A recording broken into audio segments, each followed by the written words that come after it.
नमस्कार students. Part 4 Bharat की लोक कला हमने पढ़ ली।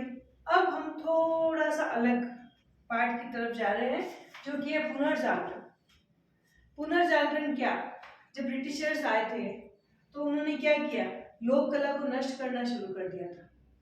उस समय कुछ ऐसे हमारे कलाकार थे जिन्होंने लोक कला को बचाने के लिए या अपनी भारतीय कला को बचाने के लिए कुछ नव निर्माण किए और कुछ पेंटिंग्स जो थी वो यूरोपियन आर्टिस्ट, पश्चिम बंगाल के आर्टिस्ट उन सब से बनवाए ताकि क्या रहे, हमारी भारतीय कला जीवित रहे।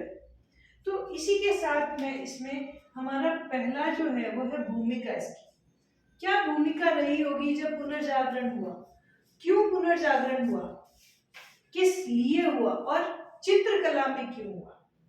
तो जो समकालीन भारतीय कला को समझने के लिए 10वीं और 12वीं शताब्दी, 10वीं तथा 12वीं शताब्दी में जो भी के मध्य में जो पश्चिमी देशों के विभिन्न कला आंदोलनों को जानना प्रासंगिक होगा। पुनर्जागरण के लिए 10वीं और 12वीं शताब्दी में जो भी समकालीन भारतीय कला में जो चेंजेस हुए, जो भी आंदोलन हुए, कला आंदोलन, उसके बारे में हमें कैसे पता चलेगा, पुनर्जागरण का पाठ पढ़कर। उसके बाद जो पश्चिम में पुनर्जागरण से यूरोपियन कला, अब मैं आपको बार बार बोल रही हूँ, इसमें आप कुछ चीजें ध्यान रखिएगा। यूरोपियन कला,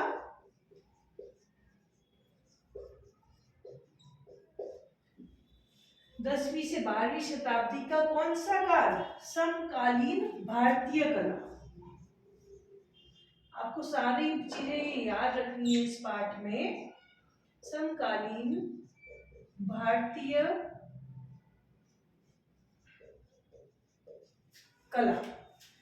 उसके बाद अब यूरोपियन में आते हैं हम। तो पश्चिम में पुनर्जागरण से यूरोपियन कला के दृष्टिकोण और सौंदर्य पद में एक बहुत बड़ा परिवर्तन आया। क्यों?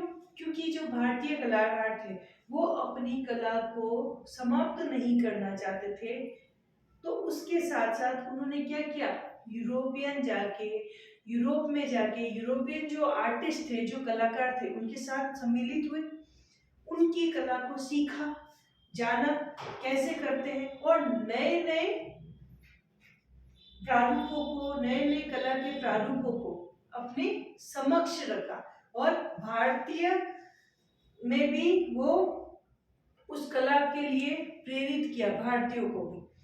इसमें जिसमें अति पुनर्जागरण कलाकारों का मुख्य रूप से योगदान था। अब मैंने क्या कहा, भारतीय कलाकार थे वो यूरोपियन कलाकार से मिले और यूरोपियन कला को भारतीय कला में सम्मिलित करने का जो इतिहास था उसे पुनर्जागरण कहा गया। पश्चिमी कला में निरंतर शोध और अभिनव परिवर्तन होते रहे।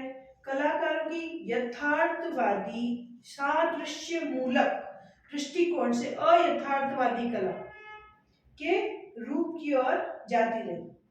तकनीक और परिणाम स्वरूप जो घनवाद था, अति यथार्थवाद था और अमूर्तवाद के साथ बदल रहा था। अब ये तीन नाम आपको याद रखने हैं, घनवाद, अति यथार्थवाद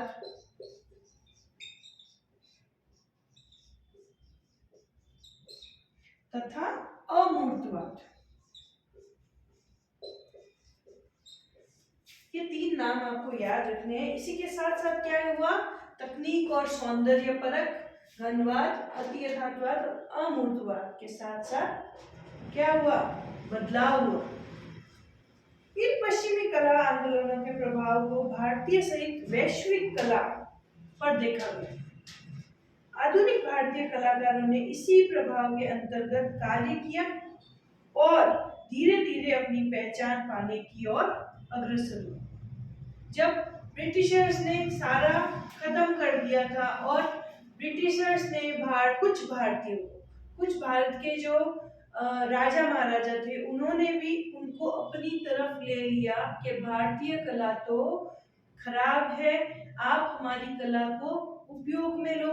इवन आप अपनी जो अंग्रेजी माध्यम है या हिंदी माध्यम है, आप हिंदी माध्यम को हटाकर अंग्रेजी माध्यम का इस्तेमाल करें, अंग्रेजी भाषा को इस्तेमाल करें और धोती कुर्ता की जगह पैंट शर्ट पहने। ये तक ब्रिटिशर्स ने यहाँ किया। उसके बाद जो कुछ कलाकार हुए जो कि 10वीं से 12वीं शताब्दी के थे, वो ही उन्होंने एक पुनर्निर्माण करा, एक रेनेसांस किया, एक भारतीय कला को अपनी तरफ प्रेरित किया।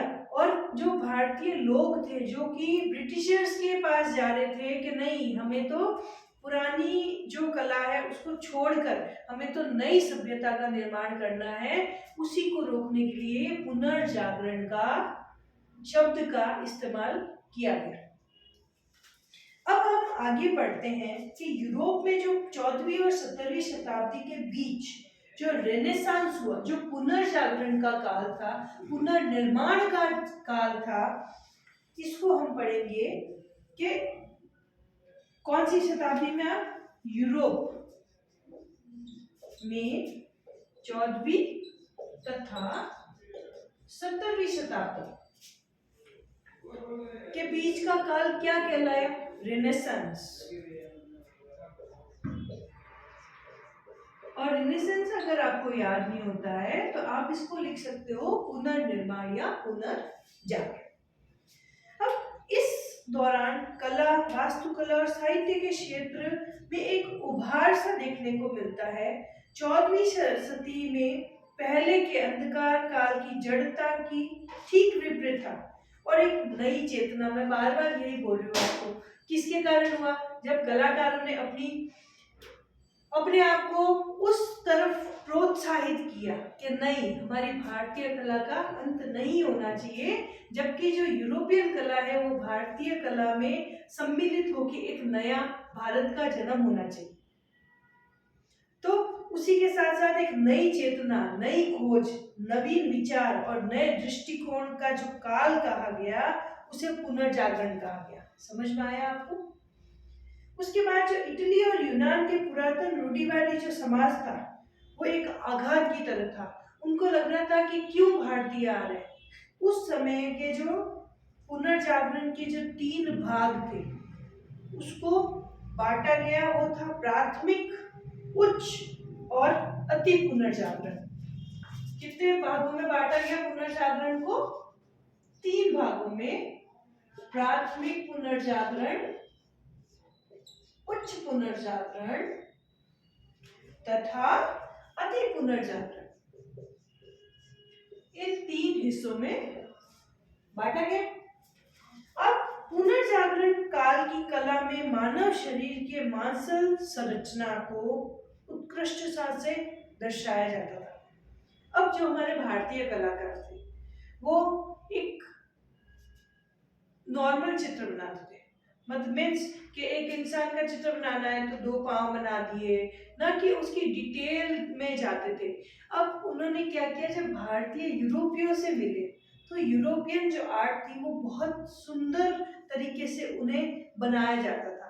उसमें एक एक जो हड्डी है उसको भी उन्होंने दिखाना शुरू कर दिया और उसके बाद एक एक नस, एक एक हड्डी, एक एक सुंदर जो हमारा शरीर है उसकी संरचना को कैसे उकेरा जाए, वो सब भारतीय कलाकारों को सिखाना शुरू किया।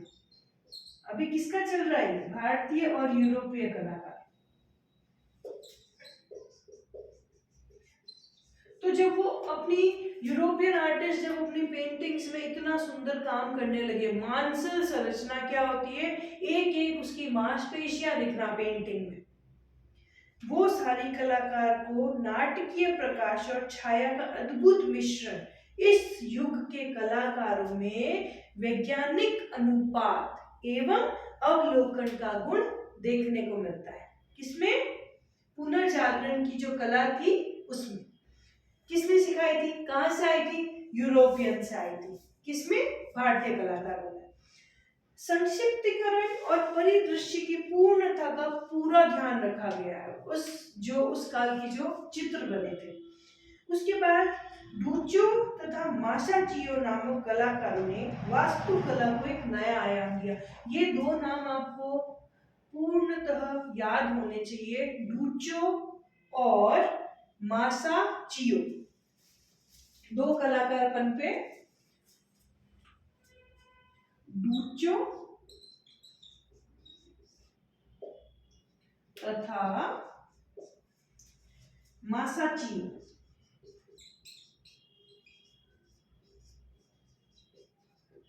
ये जो दो कलाकार थे ये मुख्य थे और इन्होंने ही जो नई जो पुनर्जागरण की कला थी उसी को एक नया आयाम दिया।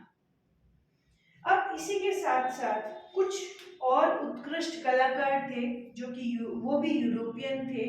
उनमें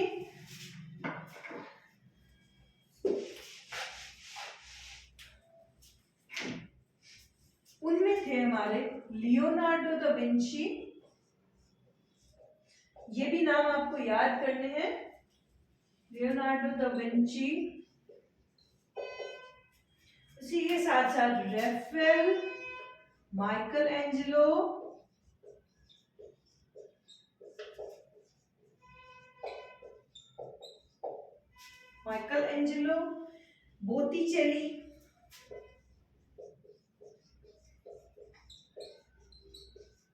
बोटिचेली, रेम्ब्रांड, रूबेंस।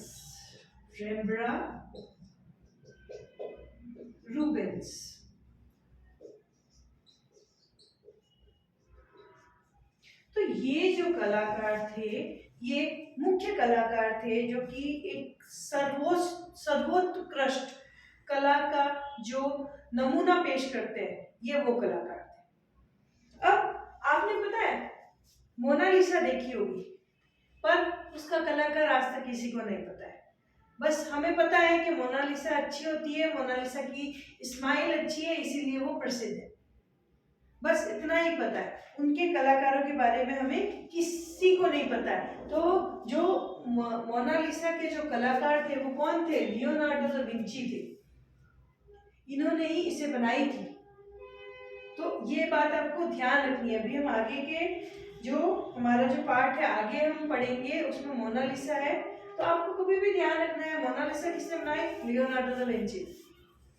इसके साथ ही आपको ये समझ में आया कि 10वीं से 12वीं जो शताब्दी थी हमारी, उसमें यूरोपियन काल था एक, उसमें घनवाद, अति यथार्थवाद और अमूर्तवाद, ये सारा कुछ हमें पढ़ने को मिला यूरोपियन कला में। उसके बाद जो पुनर्जागरण के जो भाग था 3 भागों में बांटा गया, प्राथमिक, उच्च और अति पुनर्जागरण।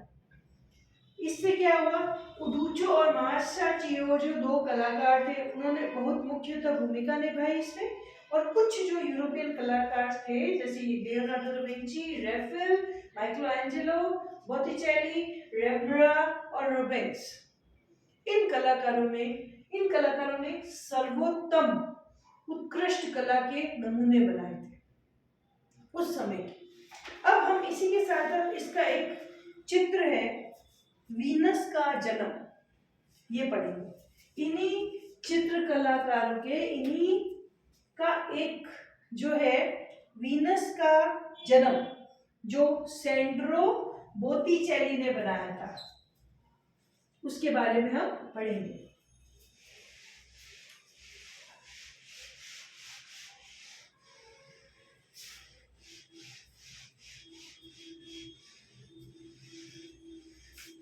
और जो इसी काल में भारतीय कला के जो एक नई चेतना जागृत हुई थी यूरोपियन से, उसको हम पुनर्जागरण कहते हैं। अब हम पढ़ते हैं इसका पहला, वीनस का जन्म।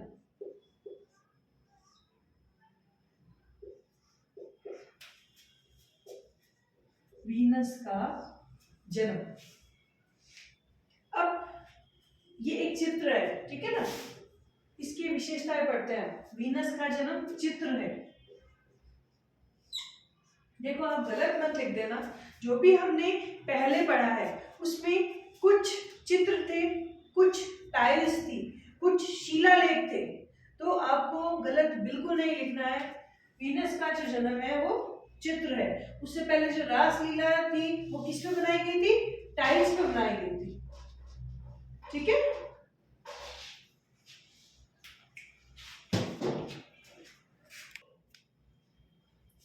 वीनस का जन्म, वीनस का जन्म के चित्र निर्माता कौन है? अभी मैंने बताया था आपको, सैंड्रो बोत्तिचेली। सैंड्रो, अब आपको इसका आर्टिस्ट का नाम याद रखना है, ठीक है ना? सैंड्रो बोत्तिचेली।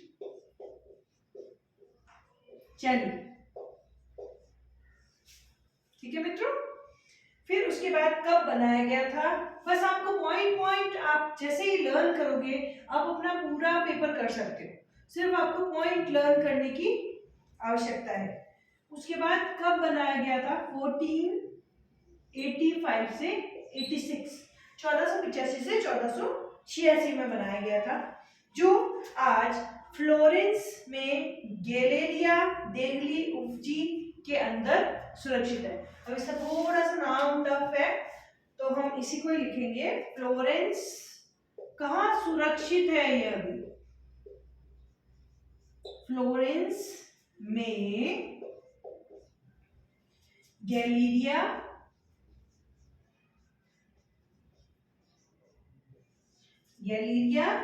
डेगली उफ्फिची में सुरक्षित है। इसका तीसरा पॉइंट आता है जो कि हम चौथा पॉइंट पढ़ते हैं, इसको किस पे बनाया गया है? अब जैसे हमने उसमें पढ़ा था कि फ्रेस्को पद्धति से बनाया है या टेम्परा पद्धति से बनाया है, इस चित्र को भी डिस्टेम्बर की सहायता से कैनवास पे बनाया गया। किस पे? डिस्टेम्बर की सहायता से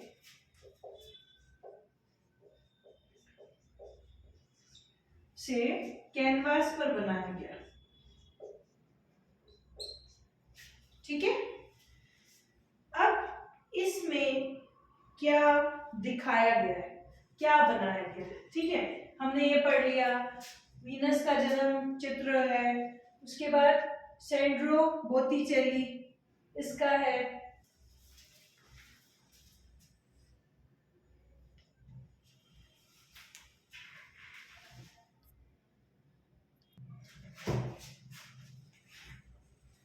डिस्टेम्बर की सहायता से कैनवास पर बनाया गया है।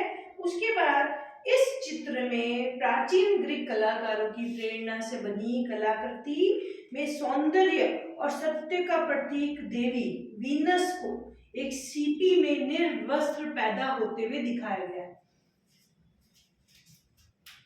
अब इस चित्र की क्या विशेषता है? ये तो हो गया कि भाई ये इस आर्टिस्ट ने बनाया था, इसमें किस सन में बनाया था, कहाँ पर सुरक्षित है और किस पे बनाया गया।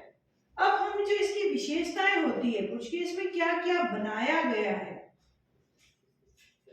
जो इसकी विशेषता है क्या क्या बनाया गया है इसमें, तो इसमें एक सुंदर और सत्य, सौंदर्य, सुंदर और सत्य। अब देखिए आपको इसकी विशेषता लिखनी है ये एग्जाम में। सत्य की प्रतीक देवी,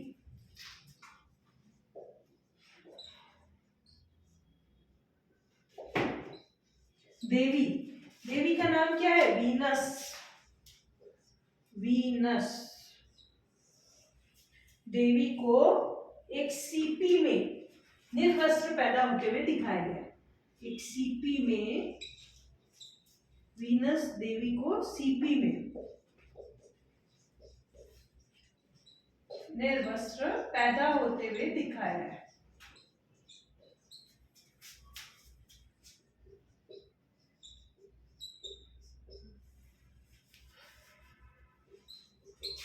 ठीक है, तो इसकी हम आगे विशेषता देखते हैं कि पास ही ऋतुओं की देवी फूलों से कड़ा हुआ कपड़ा वीनस को देती हुई दिखाई गई है। अब इसकी जो नेक्स्ट है, ऋतुओं की देवी, फूलों से कड़ा हुआ कपड़ा। ऋतु कौन से होते हैं? जो हमारे ऋतु होते हैं ना, बसंत ऋतु, शरद ऋतु, वो ऋतुओं की जो देवी है, फूलों की देवी है जो, वो एक कड़ा हुआ कपड़ा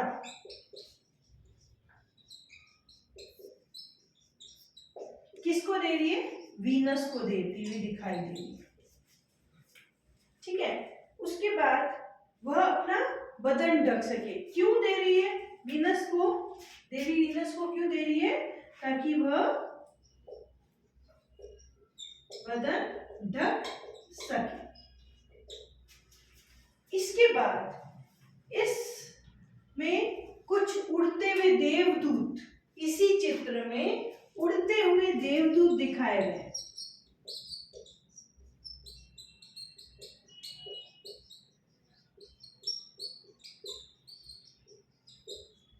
देवदूत दिखाई देते हैं। फिर निर्वस्त्र वीनस को आध्यात्मिक प्रेम के साथ दिखाया गया है, जो कि गॉथिक शैली की मूर्तियां या कला की झलक दिखाई देती है। वीनस की गर्दन को लंबा दिखाया गया है। अब वीनस की भी विशेषताएं लिखनी है हमें। इसको कैसे दिखाया गया है? गर्दन को लंबा,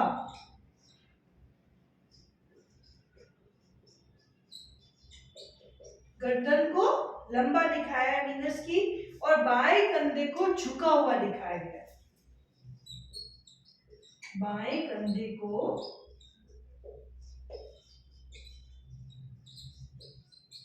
झुका हुआ दिखाया गया है। अंगों को पतला और लंबा रूप दिया गया है। पतला तथा लंबा रूप दिया गया है। और उसके बाद कृत्रिम प्रकाश की आभा से चित्र में कोमल और शांति प्रिय सौंदर्य झलकता है। केश सज्जा भी काफी आकर्षक है और चित्र में प्राकृतिक घटनाओं और सौंदर्य का अद्भुत मिश्रण दिखाई देता है। तो ये था वीनस चित्र, वीनस का जन्म का चित्र, जो कि सैंड्रो बॉटिचेली ने बनाया था। 1485 से 86 में बनाया था यह चित्र। और अभी वर्तमान में फ्लोरेंस में गैलेरिया देगली उफिजी नामक स्थान पर सुरक्षित है। डिस्टेम्पर की सहायता से कैनवास पर बनाया गया है। इस चित्र की विशेषता यह है कि इसमें सौंदर्य और सत्य की देवी वीनस, उसका जन्म होते हुए एक सीपी में बताया गया है। और इसको जो ऋतुओं की देवी है, ऋतुओं के फूलों की देवी है, वो उसे कपड़ा देते हुए दिखाई गई है, जो कि वो अपना अंग ढक सके। उसके बाद जो वीनस की जो विशेषताएं हैं, उसमें उसे की गर्दन को लंबा दिखाया गया है, बाएं कंधे को झुका हुआ दिखाया गया है, और जो उसका अंग है वो पतला और लंबा दिखाया गया है। और उसके बाद इस चित्र में उड़ते हुए कुछ देवदूत भी दिखाए गए हैं आसपास में। और इसमें जो वीनस के जो चेहरा है और सभी के जो चेहरे हैं, उसमें एक कोमलता झलकती है, एक सौंदर्यात्मक झलक प्राप्त होती है। इसमें केश सज्जा भी वीनस को और इतना सुंदर तरीके से इस दृश्य को बनाया गया है कि एक सौंदर्य का अद्भुत मिश्रण दिखाई देता है। इसमें वीनस का जन्म चित्र में है। इसी के साथ हम इसका अगला लेते हैं, इसी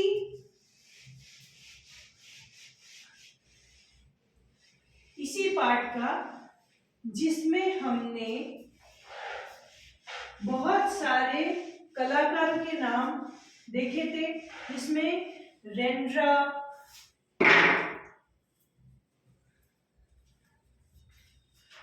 जिसमें कौन थे? लियोनार्डो दा विंची, रैफेल, अभी हमने क्या पढ़ा था? बोटिचेली, रेम्ब्रा, रूबेंस, ये सारे कलाकार थे।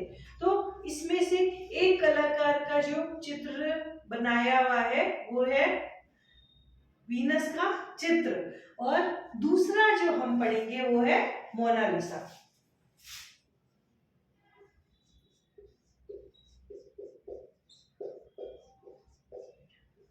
मोनालिसा।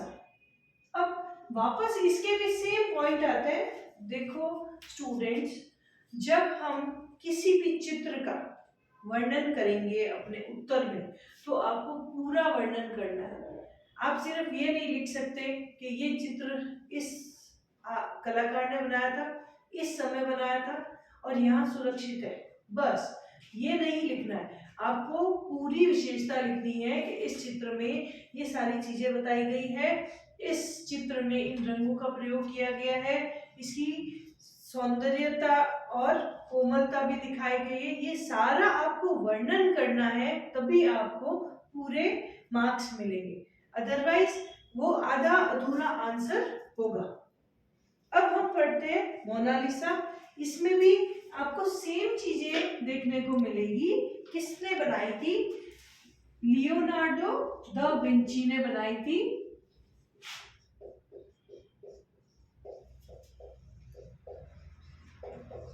लियोनार्डो दा विंची ने बनाई थी। उसके बाद 16वीं सदी में किया गया था, 16वीं सदी में किया गया था। और ये कहाँ स्थित है? प्रेजेंट में ये कहाँ है? तो ये है पेरिस स्थिति लूथ संग्रहालय परिसर में, पेरिस स्थित लूथ संग्रहालय।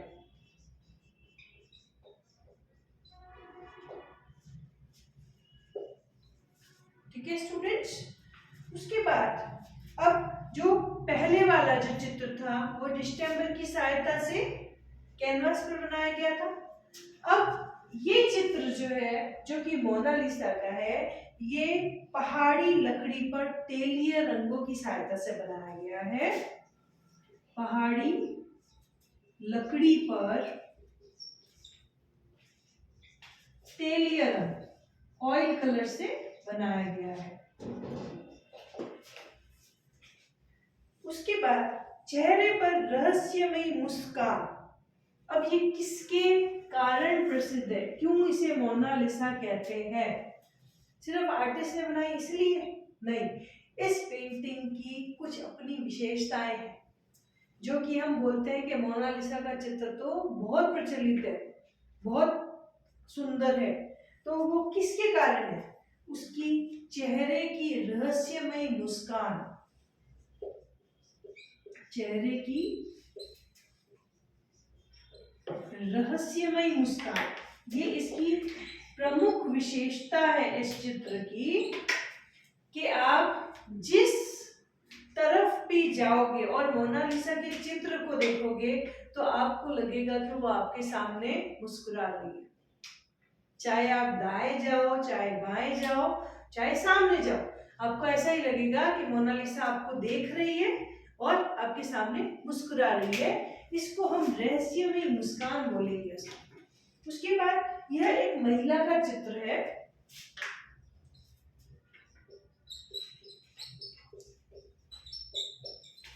महिला चित्र है और साथ ही साथ उसके जो होठों से खिंचाव में मुस्कुराहट कम दिखाई पड़ती है। उनके जो होठ है उसमें जो मुस्कुराहट है वो कम दिखाई पड़ती है, जबकि स्त्री आंखों से ज्यादा, मतलब उसके होठों में मुस्कुराहट नहीं है, उसके जो आंखों में जो मुस्कुराहट है वो दिखाई पड़ती है इस चित्र में। आंखों की जो सौम्यता है वो झलकती है।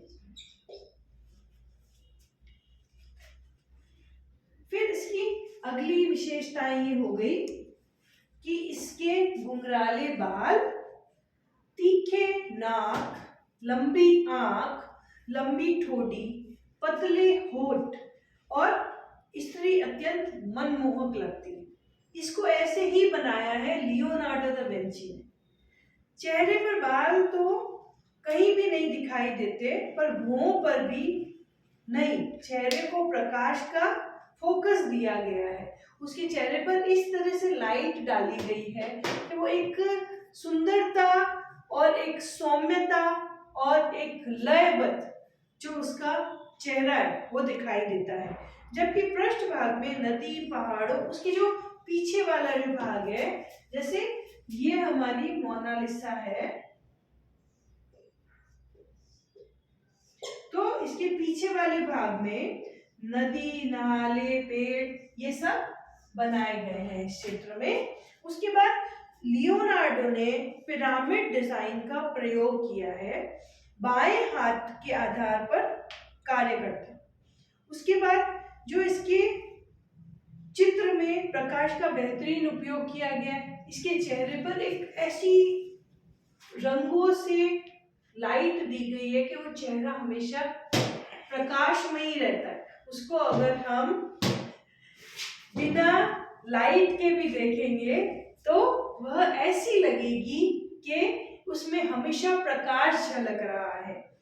उसके बाद इटली के कलाकार ने इसकी कई कृतियां बनाई जिनमें वर्जिन ऑफ रॉक और मोनालिसा विश्व विख्यात है।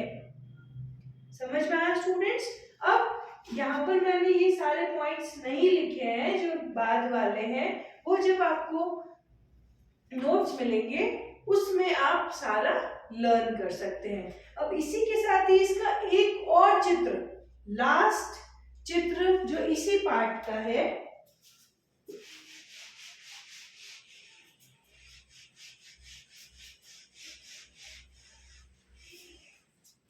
वो है पिएता। तीसरा जो है वो है पिएता। बहुत डिफिकल्ट नाम है। पहला था हमारा वीनस का जन्म चित्र, दूसरा था मोनालिसा और तीसरा है पिएता। फर्स्ट जो नाम था वीनस का चित्र वो किसने बनाया? बोटिचेली ने। सेकंड किसने बनाया? लियोनार्डो दा विंची ने। अब थर्ड बनाया है इटली के जो कलाकार है माइकल एंजिलो। पिएता का चित्र किसने बनाया? Michael Angelo. कब बनाया? 1498 to 99। सेंट पीटर रोम में स्थापित है। कहाँ सुरक्षित है? सेंट पीटर रोम में स्थित है। उसके बाद संगमरमर से बनी इस मूर्ति में, अब देखो ये मूर्ति है, पहले हमने दो चित्र पढ़े थे, अब ये जो पिएता है ये क्या है? स्कल्पचर है, मूर्ति है। इसमें ये किससे बनी है? संगमरमर से बनी है, संगमरमर से बनी है। और किसकी मूर्ति है ये? कुमारी मैरी। कुमारी मैरी को अपनी गोद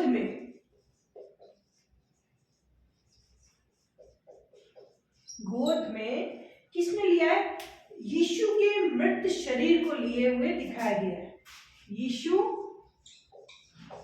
के मृत शरीर को लिए दिखाया गया है। ये इसकी क्या हो गई? विशेषता हो गई।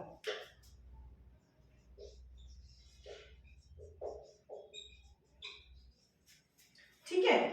अब इसके बाद इसी में मूर्ति में जो मैडोना है, मूर्ति में मैडोना के सतीत्व को सिद्ध करने के लिए मैडोना को उसके पुत्र से कम उम्र में दिखाया गया।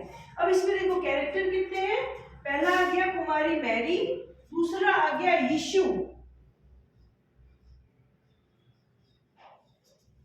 यीशु, और तीसरी आ गई मैडोना और उसका पुत्र। मैडोना और उसका पुत्र 4 है। तो मूर्ति में जो मैडोना के सतीत्व को सिद्ध करने के लिए मैडोना के पुत्र को उससे कम उम्र में दिखाया गया है और मैडोना को गहरे गम में डूबे हुए दिखाया गया है, जबकि मृत यीशु किसकी गोद में है? कुमारी मैरी की गोदी में है और उसको असीम शांति के साथ माँ की गोद में लेटा दिखाया गया है, जैसे कोई नवजात बच्चा अपनी माँ की गोदी में हो। ये जो कुमारी मैरी को अपनी गोद में यीशु के मृत शरीर को लिए हुए दिखाया गया है, इसके आगे आप लिखोगे जैसे कि नवजात अपनी माँ की गोदी में हो, अपनी माँ की गोद में। ठीक है। अब इसमें मूर्ति माइकल एंजेलो की सर्वोत्तम कृति है। बहुत अच्छी मूर्ति बनाई है माइकल एंजेलो ने, जिसमें शारीरिक संरचना को गहन रेखाओं के साथ उभारा है। मूर्ति के वस्त्रों में अद्भुत प्रवाह, मतलब एक जो सल होते हैं ना, बहुत अच्छे से दिखाए गए हैं और बड़ी कारीगरी के साथ संगमरमर पर उकेरा गया है। किससे बनाया गया था? संगमरमर से बनाया गया था।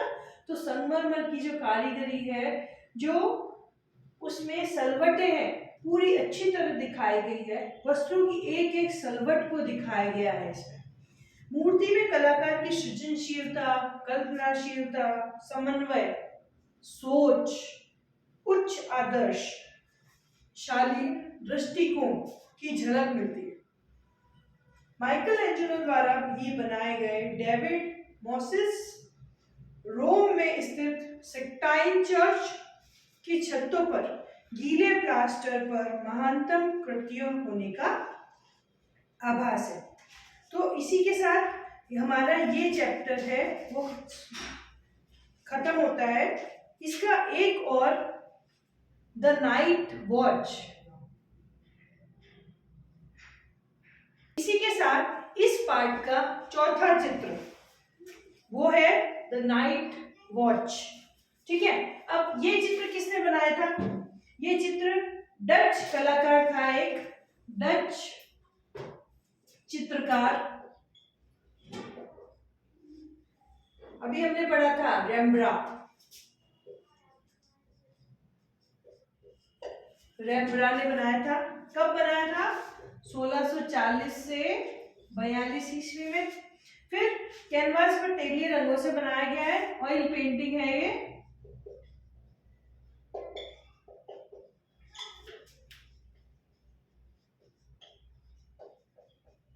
तेलीय रंगों से कैनवास पर बनाया गया है और ये चित्र अभी कहाँ स्थित है? हॉलैंड की राजधानी एम्स्टर्डम में। हॉलैंड की जो राजधानी है,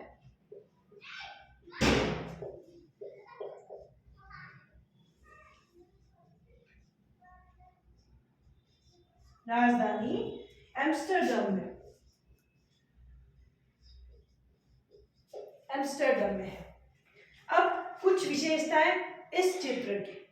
इस चित्र में युद्ध में विजय के बाद लेफ्टिनेंट को विरोधी सैनिकों को वहां से चले जाने का आदेश देते हुए काली वर्दी में दिखाया गया। किसको? लेफ्टिनेंट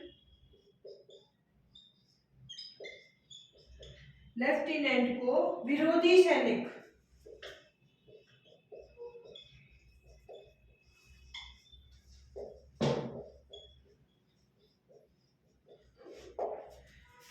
सैनिकों को चले जाने का आदेश, और लेफ्टिनेंट को किसमें दिखाया गया है? काली वर्दी में दिखाया गया है इस चित्र में। फिर जिस पर लाल पट्टी बंधी है, काली वर्दी पर क्या बंधी है? लाल पट्टी। एक छोटी लड़की को भी दिखाया है जो पीली ड्रेस पहने हुए है और उसकी कमर में विजय का प्रतीक मरा हुआ चूजा लटक रहा है। अब ये भी बहुत खास बात है इसकी कि पहले तो लेफ्टिनेंट को विरोधी सैनिकों को वापस जाते हुए बताया है युद्ध क्षेत्र से, जो कि काली वर्दी में है और उसमें लाल पट्टी बंधी है। अब इसकी जो नेक्स्ट जो विशेषता है वो एक छोटी लड़की है।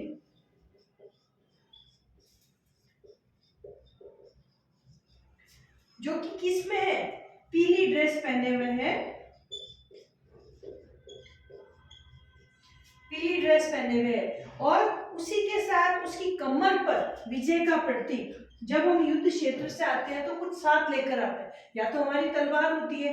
इस लड़की के कमर पर एक विजय प्रतीक दिखाया गया है।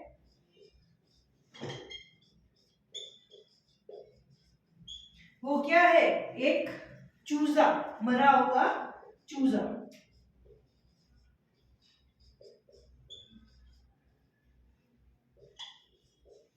मरा हुआ चूजा दिखा है। ड्रम बजाता हुआ सिपाही भी खड़ा है। अब इसमें कितने लोग हो गए, लेफ्टिनेंट, सैनिक, छोटी लड़की, अब इसके बाद सिपाही जो कि क्या बजा रहा है, ड्रम। किसका प्रतीक माना है ये, विजय प्राप्ति का। उसके बाद जो सैनिकों में उत्साह और शक्ति पैदा कर रहा है।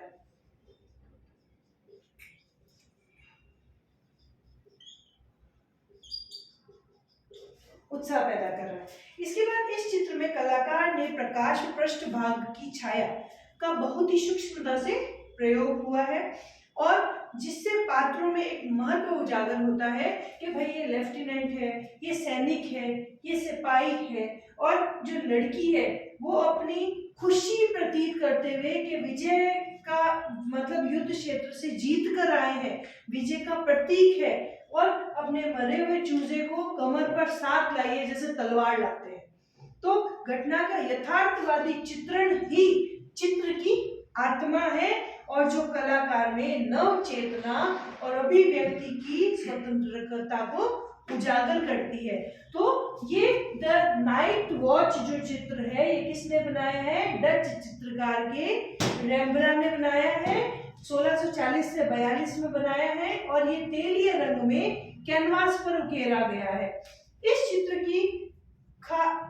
चित्र को हॉलैंड की राजधानी एम्स्टर्डम में सुरक्षित रखा गया है। और इसके बाद जो कुछ इसकी विशेषता है वो क्या है कि इसमें लेफ्टिनेंट को विरोधी सैनिकों को युद्ध क्षेत्र से जाते हुए बताया है, साथ में उसने काली वर्दी पहनी है और लाल पट्टी बांधी है और छोटी बेटी जो है, छोटी लड़की है, वो पीली ड्रेस में पहने दिखाया है जो कि कमर पर विजय प्रतीक मरा हुआ चूजा लेकर साथ आई है। कुछ सिपाही हैं जो ड्रम बजाते हुए दिखाए गए हैं जो शक्ति और उत्साह का प्रतीक है। तो इसी के साथ ही ये पेंटिंग यथार्थवादी चित्रण को ही उजागर करती है। धन्यवाद।